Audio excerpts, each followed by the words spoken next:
Welcome back, everyone. Now let's take a look at the electorate and lessons the most have drawn from the just concluded election, as we're being joined by, sometimes I call him a political accountant or an accountant in politics.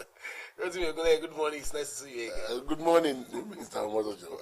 Of course, so long a period we had on Saturday, taking cursory look at the issues as they unfold during the election. Now, let's look at what's been the experience of the electorate in the election and what's the lessons they must have been able to take from the election. Let's first talk about the turnout of the people. In this election, it seems that the turnout was more impressive than previous experiences. And what do you think must have shaped that change of orientation, as it were, to the electoral process? Thank you very much. What could have shaped the turning out and coming out of electorates in the last election, I look at three things. Okay. The first one is the eagerness of the people to participate in the process. This possibly could have been as a result of the enlightenment of INEC. INEC, throughout the initiation of the program, for the election, through the implementation and the election proper, INEC has engaged the populace. They have made their programs to be so transparent, and they have been so lucid in their explanation in such a way that ordinary citizens became interested in the process. Then the people this time around, I think they feel the impact of the economy more, and they became so interested in what happens and what goes around in their electoral process. So they are so concerned that in the next election, we must participate. The second one is the orientation of the youth. I think the youth are beginning to realize that they have the number, and that if they truly and progressively unleash the number, they can enthrone a government that would give them the kind of future they desire. So their participation in this election, silent but was loud enough. The third one, of course, is what I call, permit me to use the language, the regionalization of party candidation. You have candidates from almost the blocks, the regional blocks in the country. You have two from the north, one from the Osrc region, the other one from Fulani region. You have the Yoruba candidate, you have the... So it's in general a kind of campaign that will spring up religious, ethnic, and political biases. So that encouraged a kind of sensitization by political parties of their regional blocks, ethnic blocks, religious blocks.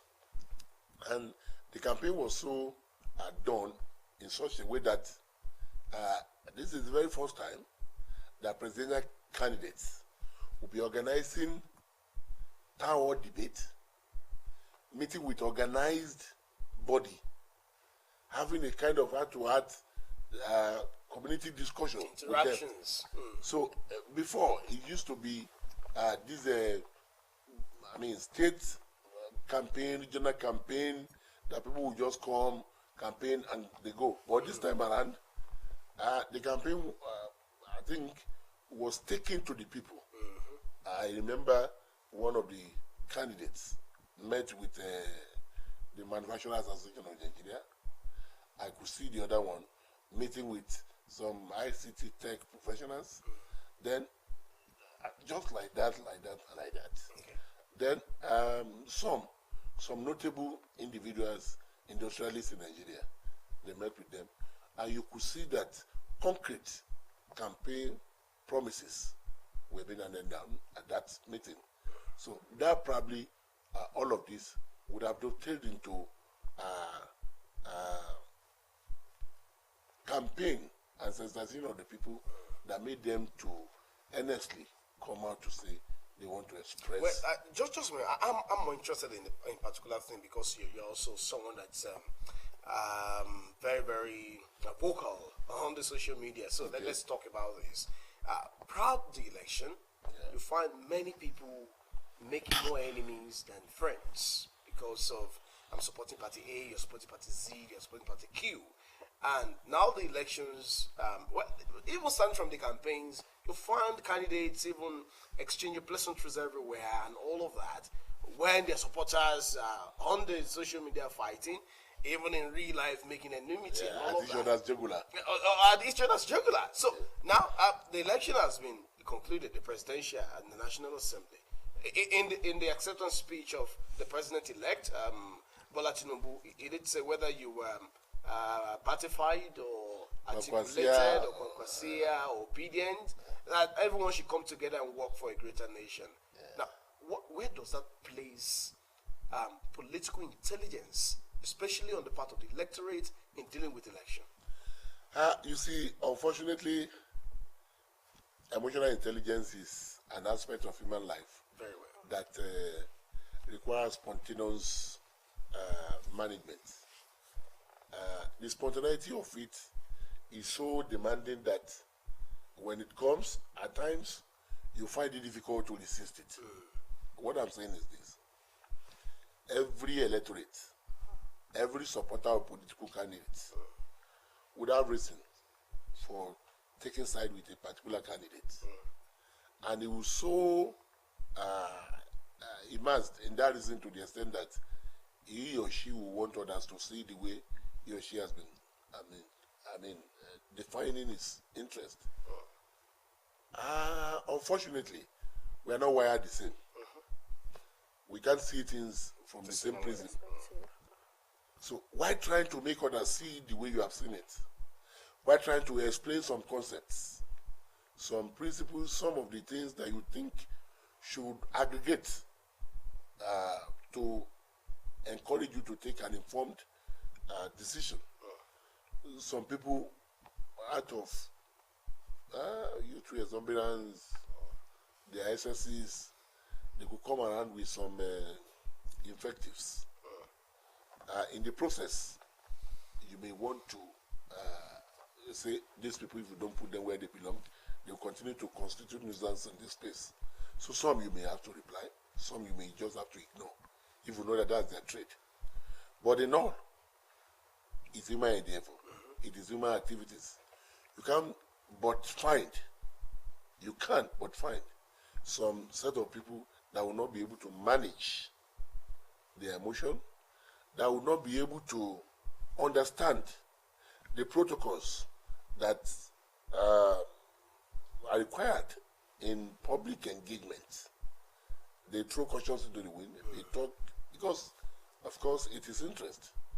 The reason why we pick or we choose a particular political candidate differs.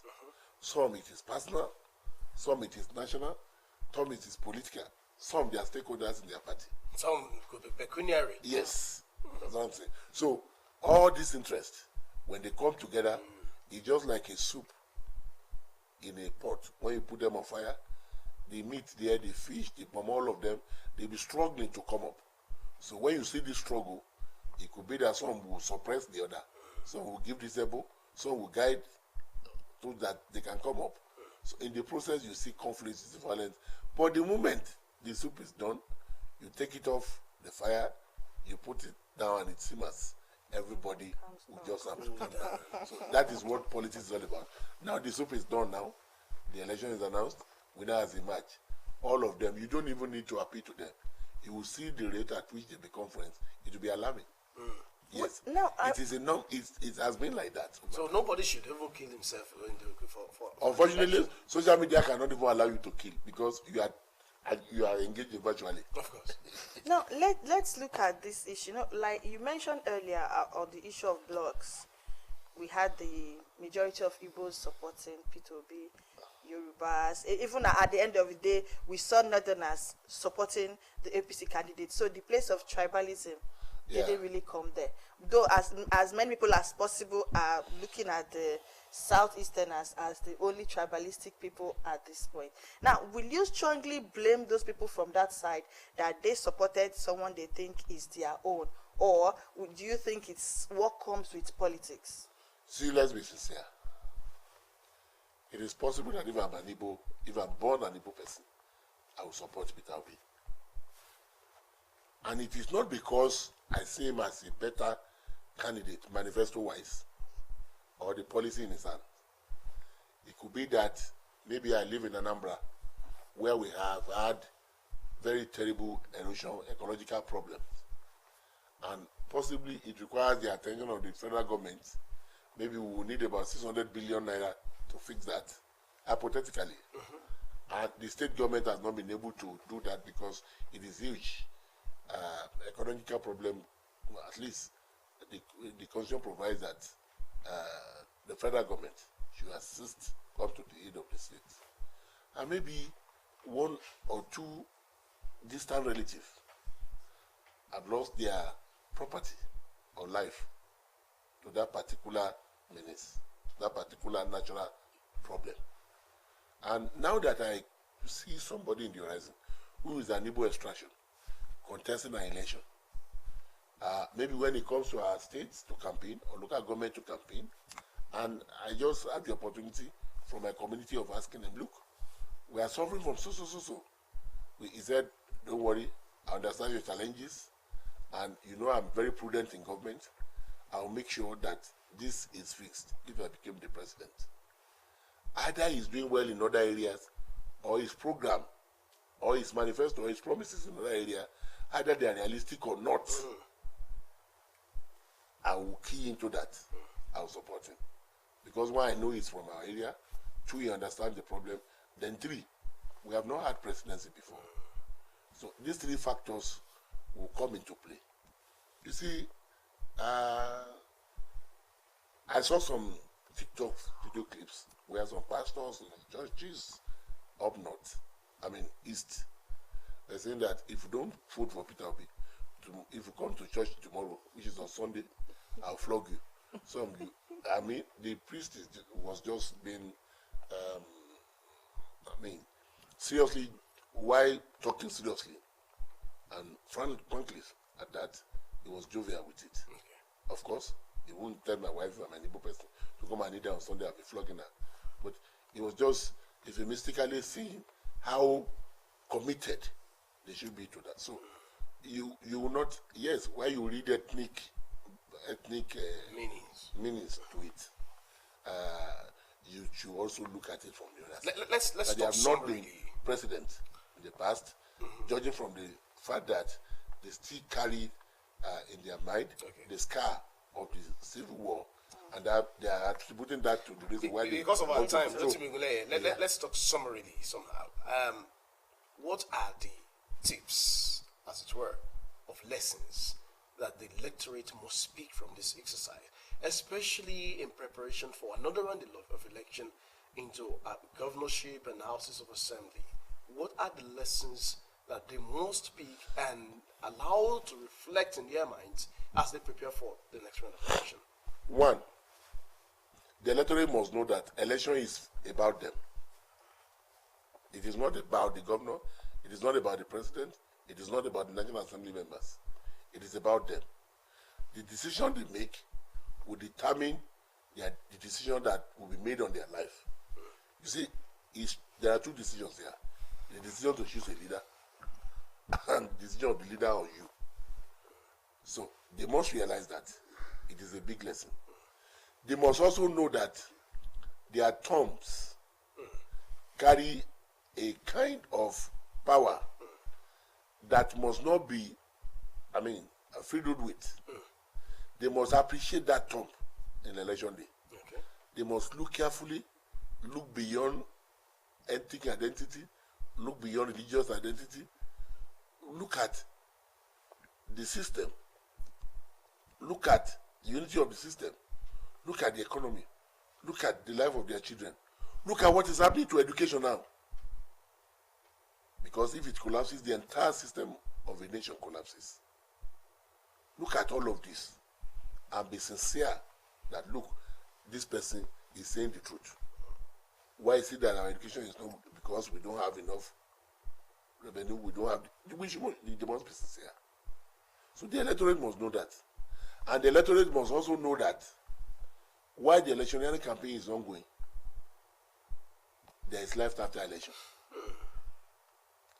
Because if you say the entire system must be thrown into violence, you will find that after the election, first week, second week, third week, we now say, whosoever that wants to win, let him win. Let's give us back our peace.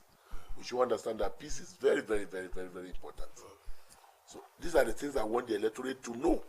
That election is about them, not about the officers, the candidates.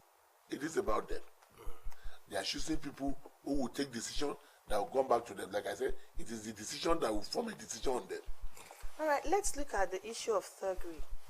We experienced thuggery in some parts of the country. For instance, Lagos State. We had that bad experience there now. And the governorship election is a few days away. What advice will you still give these same youths? Because they are the ones in the forefront of it all. We saw videos of the ones that were shot dead, the ones that were badly wounded, because they really want their candidate to get to that place. Now, what do you need to tell them on how to go about this next election? I would advise the youth to be civil, to be peaceful, to unleash the natural and human resources God has given to them, not their raw energy to foment violence. Like I told some people, I said, as important as the presidential election is, the House of Reps and Senate election, they are much more important.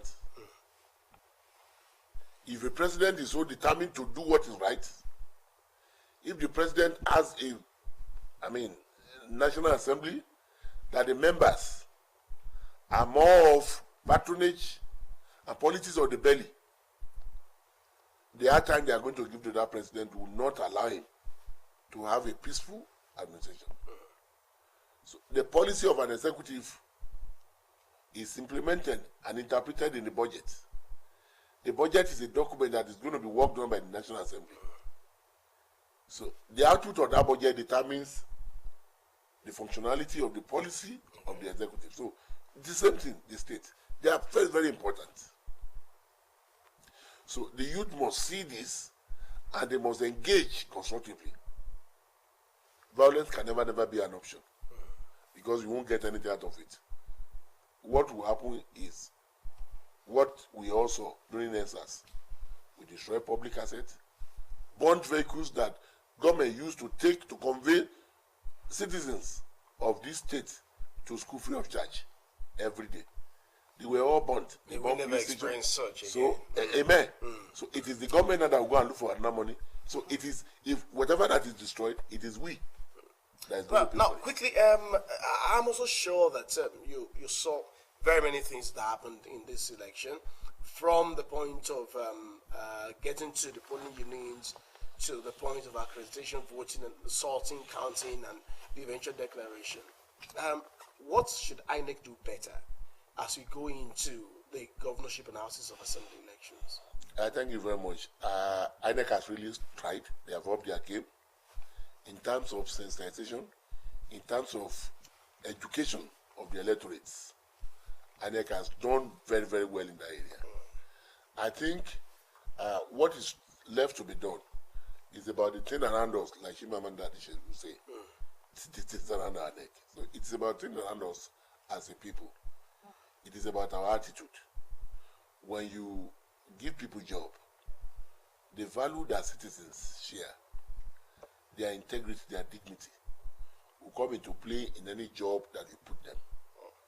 We experience this in public service, in private practice, in professional calling, in virtually all the facets of the country. How diligent are people to their job?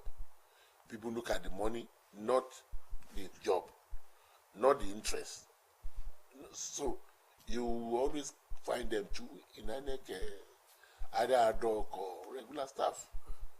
So we can only continue to grow better in terms of experience and have what we call on-the-job development. So we graduated from permanent voters card to card reader, now to beavers. Okay? Now there will be innovation. After this election, INEC will sit down, look at all these procedures, look at where the gap is. How do we bridge this gap? How can we close it? Then the next election will be a better one. America election did not get to where it is today. There was a particular time the whole thing, I didn't during a God period, the whole thing went messy and they had to resort to manual counting. That was an election that was conducted by a country that had long years of democratic experience. So it is a learning curve. So we will continue to grow. Well, we hope we and keep it has learning. done very well. Rotimi Ogunleye, thank you very much for coming on the program. It's of my course, it's nice having you again after the round of analysis. It's my pleasure. It's my pleasure. Everyone, it's where we say a big thank you to you for being part of the program. Of course, you must continue to eschew all forms of violence. Make sure that as patriotic citizens, you keep contributing to the development and progress of the Nigerian state. This is where we say thank you for being part of the program. From my colleague, Flora Moya. Well, the day has been good. Like you rightly said at the beginning, that we're expecting to have a positive day, and the day actually started out well. I'm sure the month as well, the entire month of March is going to be beautiful and productive. Have yourself a beautiful day. I'm Sandokola Ole, urging you to enjoy the rest of the day. Good morning.